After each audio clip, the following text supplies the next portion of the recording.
नमस्कार, स्वागत है आपका कथाकल्प में।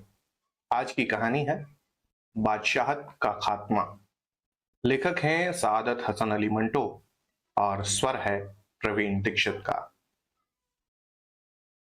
टेलीफोन की घंटी बजी। मनमोहन पास ही बैठा था।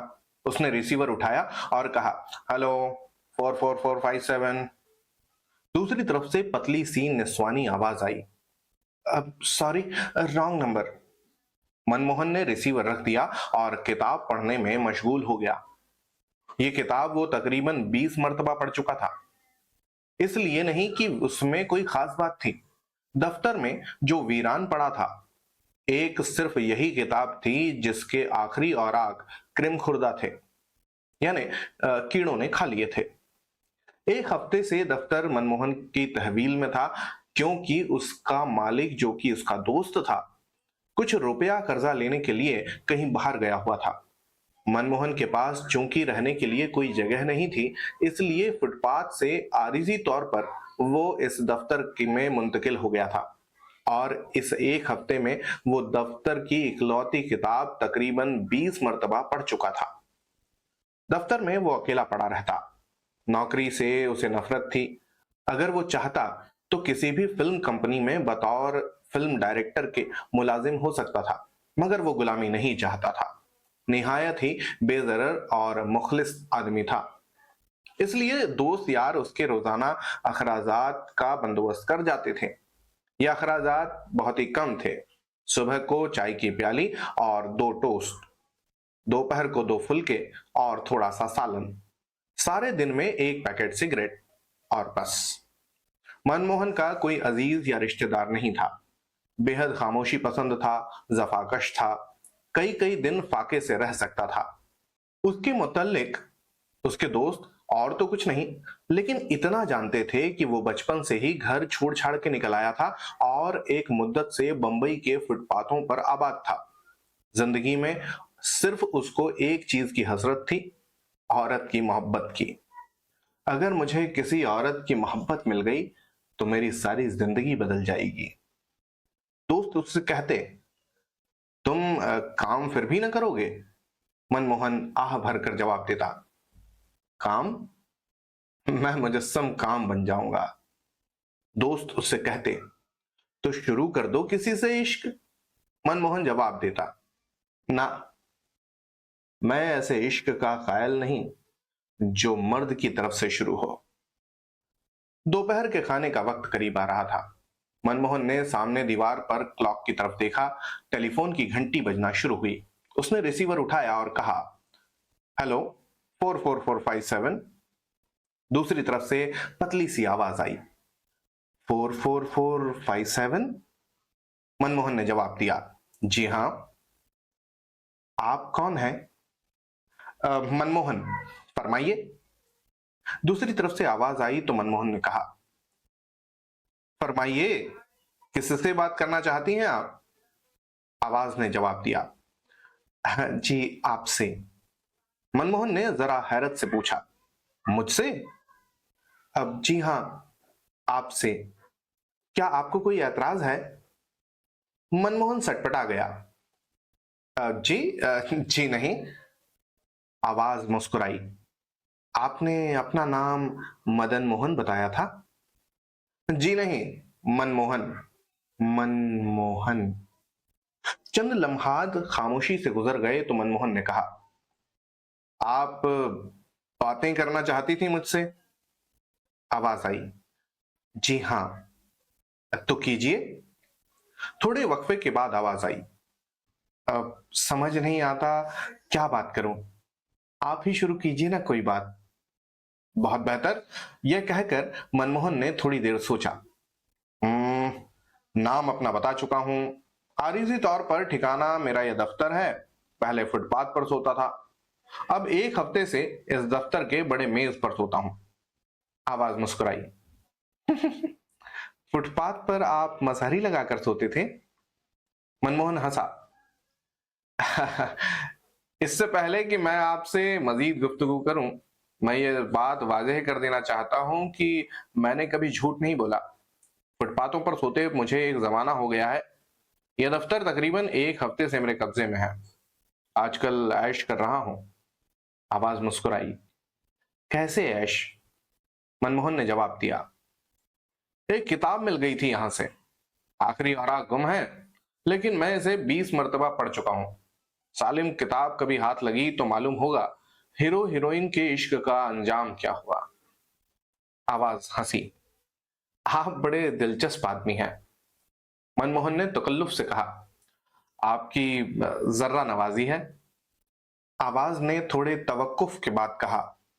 आपका शगल क्या है? शगल? मेरा मतलब है आप करते क्या हैं? क्या करता हूं? कुछ भी नहीं। एक बेकार इंसान क्या कर सकता है? सारा दिन आवारागर्दी करता हूं और रात को सो जाता हूं। आवाज ने पूछा। ये जिंदगी आपको अच्छी लगती है? मनमोहन सोचने लगा। ठहरिए। बात दरअसल ये है कि मैंने इस पर कभी गौर नहीं किया। अब आपने पूछा है तो मैं अपने आप से पूछ रहा हूं कि ये जिंदगी मुझे अच्छी लगती है या नहीं। कोई जवाब मिला? थोड़े वक्फे के बाद मनमोहन ने जवाब दिया। जी नहीं, लेकिन मेरा ख्याल है कि ऐसी जिंदगी मुझे अच्छी लगती ही होगी, जबकि ये एक अरसे से बसर कर रहा हूं। आवाज हंसी। मनमोहन ने कहा। आपकी हंसी बड़ी मुतरन्निम है। आवाज शर्मा गई। शुक्रिया। और सिलसिला गुफ्तगू मुनक्ते कर दिया गया। मनमोहन थोड़ी देर रिसीवर हाथ में लिए खड़ा रहा, फिर मुस्कुराकर उसे रख दिया और दफ्तर बंद करके चला गया। दूसरे रोज सुबह 8 बजे जबकि मनमोहन दफ्तर के बड़े मेज पर सो रहा था, टेलीफोन की घंटी बजना शुरू हुई। जमाहिया लेते हुए उसने रिसीवर उठाया और कहा, हेलो, 44457। दूसरी तरफ से आवाज आई। आदाब अर्ज मनमोहन साहब। आदाब अर्ज। मनमोहन एकदम चौंका। ओह आप। आदाब अर्ज। तस्लीमात। आवाज आई। आप गालिबन सो रहे थे? जी हाँ, यहाँ आकर मेरी कुछ आदत बिगड़ गई है। वापस फुटपाथ पर गया तो बड़ी मुसीबत हो जाएगी। आवाज मुस्कुराई। क्यों?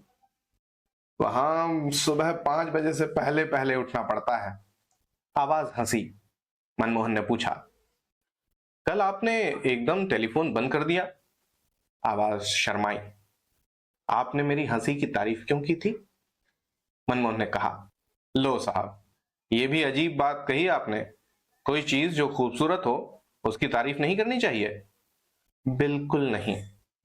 अरे, ये शर्त आप मुझ पर आयद नहीं कर सकती। मैंने आज तक कोई शर्त अपने ऊपर आयद नहीं होने दी। आप हंसेंगी तो मैं जरूर तारीफ करूंगा। तो मैं टेलीफोन बंद कर दूंगी। बड़े शौक से।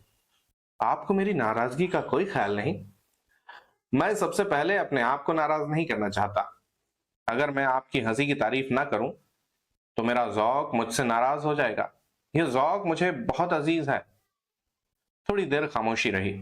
उसके बाद दूसरी तरफ से आवाज आई। माफ कीजिएगा, मैं मुलाजिमा से कुछ कह रही थी। आपका जौक आपको बहुत अजीज है। हाँ, तो ये बताइए, आपको शौक किस चीज का है? क्या मतलब? यानी यानी कोई शगल, कोई काम। मेरा मतलब है, आपको आता क्या है? मनमोहन हंसा। कोई काम नहीं आता। फोटोग्राफी का थोड़ा शौक है। ओह, ये बहुत अच्छा शौक है। इसकी अच्छाई या बुराई का मैंने कभी सोचा नहीं। आवाज ने पूछा। कैमरा तो आपके पास बहुत अच्छा होगा। मनमोहन हंसा। मेरे पास अपना कोई कैमरा नहीं। दोस्त से मांग कर शौक पूरा कर लेता हूं। अगर मैंने कभी कुछ कमाया तो एक कैमरा मेरी नजर में है, वो खरीदूंगा। आवाज ने पूछा। कौन सा कैमरा? एक्सकेटा reflex camera. मुझे बेहद पसंद है। थोड़ी देर खामोशी रही। उसके बाद आवाज आई। मैं कुछ सोच रही थी। क्या? आपने मेरा नाम पूछा, न टेलीफोन नंबर दरियाफ्त किया। मुझे इसकी जरूरत ही महसूस नहीं हुई। क्यों? नाम आपका कुछ भी हो, क्या फर्क पड़ता है? आपको मेरा नंबर मालूम है, बस ठीक है। आप अगर चाहेंगी कि मैं आपको टेलीफोन करूं, तो आप नाम और नंबर बता दीजिएगा। मैं नहीं बताऊंगी। लो साहब, ये भी खूब रहा।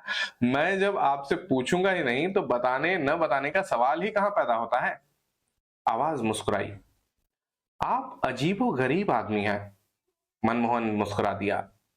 जी हाँ, कुछ ऐसा ही आदमी हूं। चंद सेकंड खामोशी रही। आप फिर सोचने लगी। अब जी हाँ, कोई और बात इस वक्त सूझ नहीं रही थी। तो टेलीफोन बंद कर दीजिए, फिर सही। आवाज किसी कदर तीखी हो गई। आप बड़े रूखे आदमी हैं। टेलीफोन बंद कर दीजिए। लीजिए, मैं बंद कर देती हूँ। मनमोहन ने रिसीवर रख दिया और मुस्कुराने लगा। आधे घंटे के बाद जब मनमोहन हाथ धोकर कपड़े पहनकर बाहर निकलने को लिए तैयार हुआ, तो टेलीफोन की घंटी बजी। उसने रिसीवर उठाया और कहा, 44457। आवाज आई, मिस्टर मनमोहन? मनमोहन ने जवाब दिया, जी हाँ, मनमोहन। इरशाद। आवाज मुस्कुराई।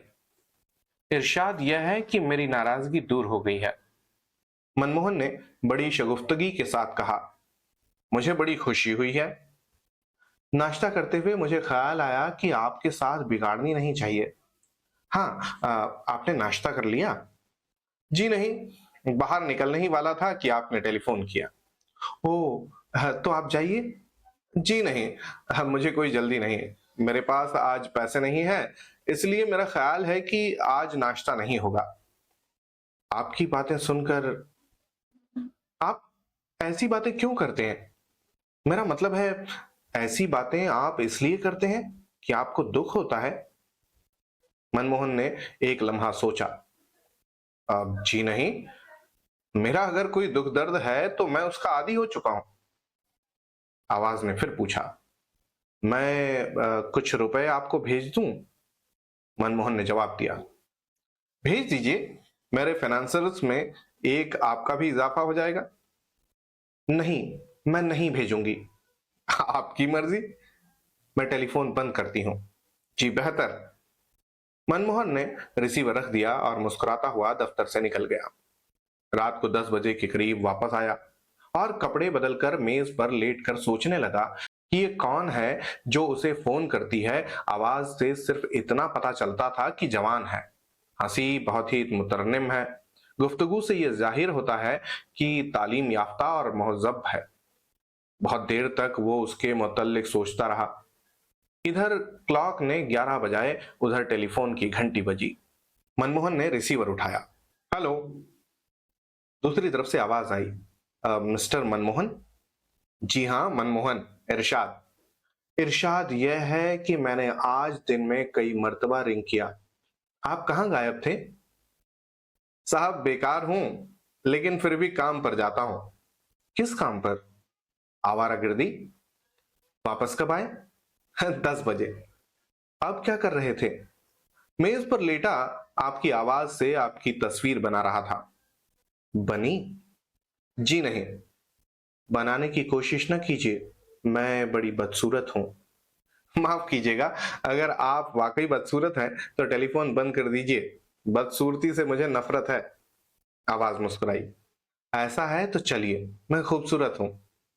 मैं आपके दिल में नफरत नहीं पैदा करना चाहती। थोड़ी देर खामोशी रही। मनमोहन ने पूछा, फिर कुछ सोचने लगी? आवाज चौंकी। जी नहीं, मैं आपसे पूछने वाली थी कि सोच लीजिए अच्छी तरह। आवाज हंस पड़ी। आपको गाना सुनाऊं? हाँ, जरूर जरूर। ठहरिए। गला साफ करने की आवाज आई। फिर गालिब की एक गजल शुरू हुई। नुक्ता ची है गमे दिल। सहगल वाली नई धुन थी। आवाज में दर्द और खलूस था। जब गजल खत्म हुई तो मनमोहन ने दाद दी, बहुत खूब, जिंदाबाद। आवाज शर्मा गई। शुक्रिया। और टेलीफोन बंद कर दिया। दफ्तर के बड़े मेज पर मनमोहन के दिलो दिमाग में सारी रात गालिब की गजल गूंजती रही। सुबह जल्दी उठा और टेलीफोन का इंतजार करने लगा। तकरीबन 2.5 घंटे कुर्सी पर बैठा रहा, मगर टेलीफोन की घंटी नहीं बजी। जब मायूस हो गया तो एक अजीब सी तलखी उसने अपने हलक में महसूस की। उठकर टहलने लगा। उसके बाद मेज पर लेट गया और पढ़ने लगा। वही किताब जिसको वो मुतअद्दिद मर्तबा पढ़ चुका था, उठाई और वर्क गर्दानी शुरू कर दी। यूं ही लेटे लेटे शाम हो गई। तकरीबन 7 बजे टेलीफोन की घंटी बजी। मनमोहन ने रिसीवर उठाया और तेजी से पूछा, कौन है? वही आवाज आई, जी मैं। मनमोहन का लहजा तेज रहा। इतनी देर कहां थी तुम? आवाज लर्जी, क्यों? मैं सुबह से यहां झक मार रहा हूं। नाश्ता किया है ना दोपहर का खाना खाया है, हालांकि मेरे पास पैसे मौजूद थे। आवाज आई, जब मेरी मर्जी होगी टेलीफोन करूंगी। आप? मनमोहन ने बात काटते हुए कहा, देखो जी, ये सिलसिला बंद करो। टेलीफोन करना है तो एक वक्त मुकर्रर करो, मुझसे इंतजार बर्दाश्त नहीं होता। आवाज मुस्कुराई, आज की माफी चाहती हूं। कल से बाकायदा सुबह और शाम फोन आया करेगा आपको। ये ठीक है।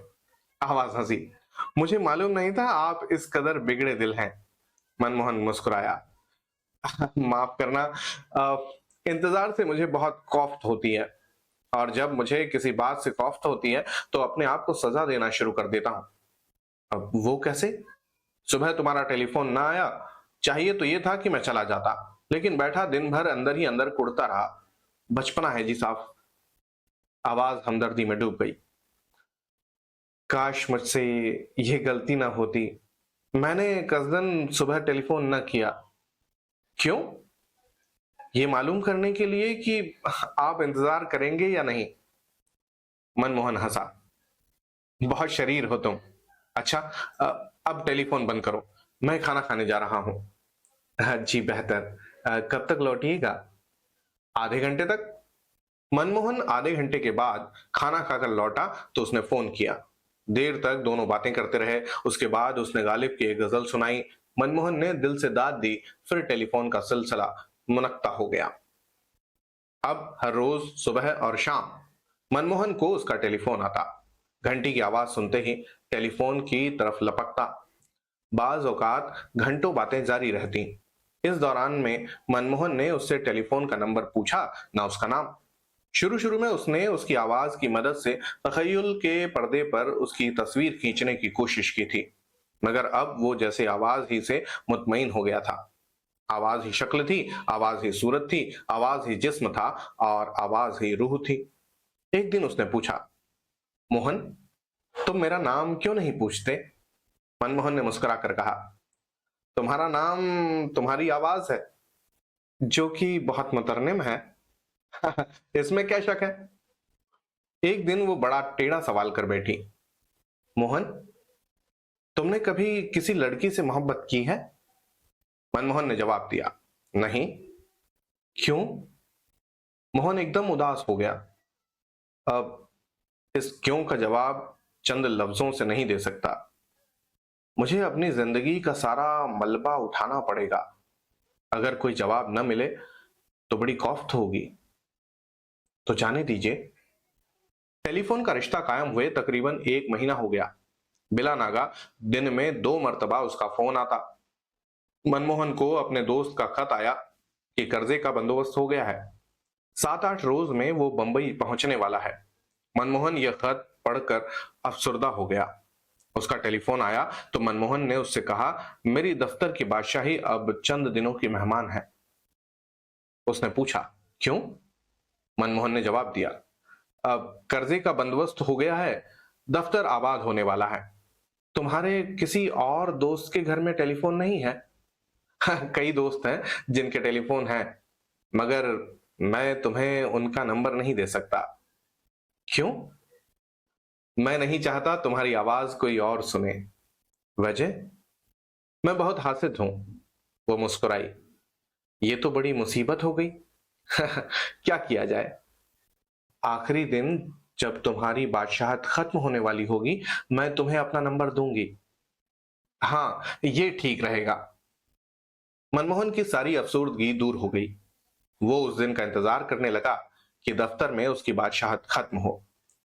अब फिर उसने उसकी आवाज की मदद से अपने तखय्युल के पर्दे पर उसकी तस्वीर खींचने की कोशिश शुरू की। कई तस्वीरें बनी, मगर वो मुतमईन न हुआ। उसने सोचा चंद दिनों की बात है, उसने टेलीफोन नंबर बता दिया तो वो उसे देख भी सकेगा। इसका ख्याल आते ही उसका दिलो दिमाग सुन्न हो जाता। मेरी जिंदगी का वो लम्हा कितना बड़ा लम्हा होगा जब मैं उसको देखूंगा। दूसरे रोज जब उसका टेलीफोन आया तो मनमोहन ने उससे कहा, तुम्हें देखने का इश्तियाक पैदा हो गया है। क्यों? तुमने कहा था कि आखिरी दिन जब यहां मेरी बादशाहत खत्म होने वाली होगी तो तुम मुझे अपना नंबर दोगी। हाँ, कहा था। इसका यह मतलब है कि तुम मुझे अपना एड्रेस दे दोगी, मैं तुम्हें देख सकूंगा। तुम मुझे जब चाहो देख सकते हो, आज ही देख लो। अब नहीं नहीं, फिर कुछ सोच कर कहा, मैं जरा अच्छे लिबास में तुमसे मिलना चाहता हूं। आज ही एक दोस्त कह रहा हूं, वो मुझे सूट सिलवा देगा। वो हंस पड़ी। बिल्कुल बच्चे हो तुम। सुनो, अ, जब तुम मुझसे मिलोगे तो मैं तुम्हें एक तोहफा दूंगी। मनमोहन ने जज्बाती अंदाज में कहा, अजी, तुम्हारी मुलाकात से बढ़कर और क्या तोहफा हो सकता है। मैंने तुम्हारे लिए एग्जैक्टा कैमरा खरीद लिया है। ओह, क्या बात है। इस शर्त पर दूंगी कि पहले मेरा फोटो उतारो। मनमोहन मुस्कुराया। इस शर्त का फैसला तो मुलाकात पर करूंगा। थोड़ी देर और गुफ्तगू हुई। उसके बाद उधर से वो बोली, मैं कल और परसों तुम्हें टेलीफोन नहीं कर सकूंगी। मनमोहन ने तशवीश भरे लहजे में कहा, क्यों? मैं अपने अजीजों के साथ कहीं बाहर जा रही हूं, सिर्फ 2 दिन गैर हाजिर रहूंगी, मुझे माफ कर देना। यह सुनने के बाद मनमोहन सारा दिन दफ्तर ही में रहा। दूसरे दिन सुबह उठा तो उसने हरारत महसूस की। सोचा कि यह हरारत शायद इसलिए है कि उसका टेलीफोन नहीं आएगा, लेकिन दोपहर तक हरारत तेज हो गई। बदन तपने लगा, आंखों से शरारे फूटने लगे। मनमोहन मेज पर लेट गया। प्यास बार बार सताती थी। उठता और नल से मुंह लगाकर पानी पीता। शाम के करीब उसे अपने सीने पर बोझ महसूस होने लगा। दूसरे रोज वो बिल्कुल निढाल था। सांस बड़ी दिक्कत से आती थी। सीने की दुखन बहुत बढ़ गई थी। कई बार उस पर हिज़यानी कैफियत तारी हुई। बुखार की शिद्दत में वो घंटों टेलीफोन पर अपनी महबूब आवाज के साथ बातें करता रहा। शाम को उसकी हालत बहुत ज्यादा बिगड़ गई। धुंधलाई हुई आंखों से उसने क्लॉक की तरफ देखा। उसके कानों में अजीबो गरीब आवाजें गूंज रही थी, जैसे हजार हाथ टेलीफोन बोल रहे हैं। सीने में घुंघरू बज रहे हैं। चारों तरफ आवाजें ही आवाजें थी। चुनाचे जब टेलीफोन की घंटी बजी तो उसके कानों तक उसकी आवाज न पहुंची। बहुत देर तक घंटी बजती रही। एकदम मनमोहन चौंका। उसके कान अब कुछ सुन रहे थे। लड़खड़ाता हुआ उठा और टेलीफोन तक गया। दीवार का सहारा लेकर उसने कांपते हुए हाथों से रिसीवर उठाया और खुश्क होठों पर लड़की जैसी जुबान फेरकर कहा, हेलो। दूसरी तरफ से वो लड़की बोली, हेलो मोहन। हाँ मोहन। जरा ऊंचा बोलो। मनमोहन ने कुछ कहना चाहा, मगर वो उसके हलक में ही खुश्क हो गया। आवाज फिर आई, मैं जल्दी आ गई, बड़ी देर से तुम्हें रिंग कर रही थी। कहाँ थे तुम? मनमोहन का सिर घूमने लगा। आवाज आई, क्या हो गया है तुम्हें मोहन? मनमोहन ने बड़ी मुश्किल से इतना कहा, मेरी बादशाहत खत्म हो गई है आज। उसके मुंह से खून निकला और एक पतली लकीर की सूरत में गर्दन तक दौड़ता चला गया। आवाज आई, मेरा मेरा नंबर नोट कर लो, 50314, 50314, सुबह फोन करना। यह कहकर उसने रिसीवर रख दिया। मनमोहन औंधे मुंह टेलीफोन पर गिरा। उसके मुंह से खून के बुलबुले फूटने लगे। तो ये थी मंटो की कहानी, बादशाहत का खात्मा। होती है अगली कहानी में फिर मुलाकात, तब तक के लिए धन्यवाद और जय हिंद।